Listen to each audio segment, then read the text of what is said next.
All right, so let's go ahead and look at a couple of examples to bring this all together. So for each of the following, we're going to determine the sampling method, the sampling frame. You might have to guess on that, the sample, and the possible sources of bias. We have 2,000 adults are surveyed about their confidence in the U.S. economy.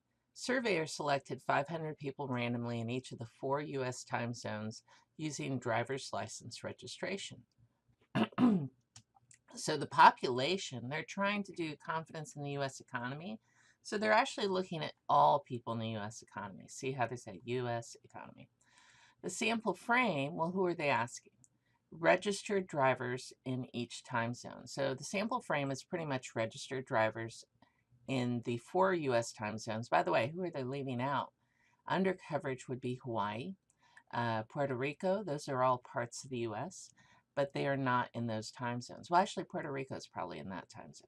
Not sure if they included them. The sample is 200 selected drivers, and the method is stratified. The reason is they're getting a small sample from each time zone. It's like they're doing 4 hats. A hat for Eastern time zone, for Central, for Mountain, and Pacific. So that's your strata. Now, where's your source of bias?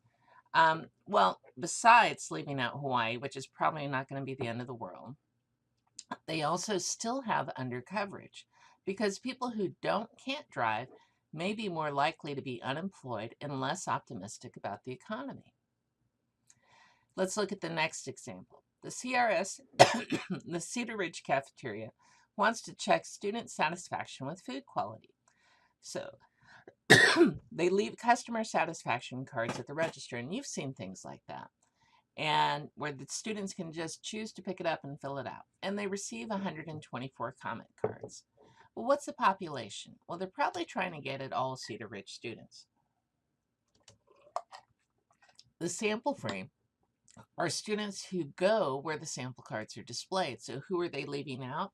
Honestly, a lot of seniors who are going off campus. So we definitely are going to have an undercoverage issue here. So the sample is the students who return the cards. The method is convenience. This is not random at all, which automatically disqualifies it as a good study.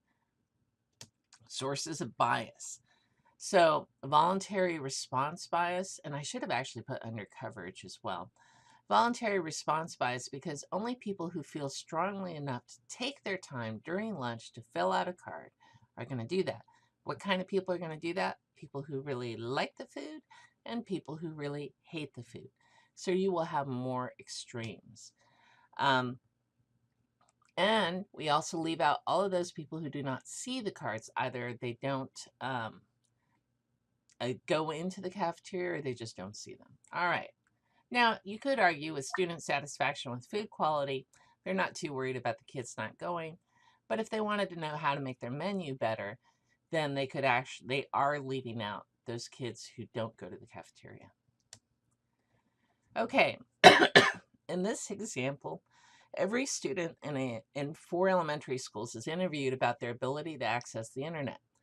They chose the elementary schools at random from 11 different elementary schools in the district. So the population are elementary students in a school district.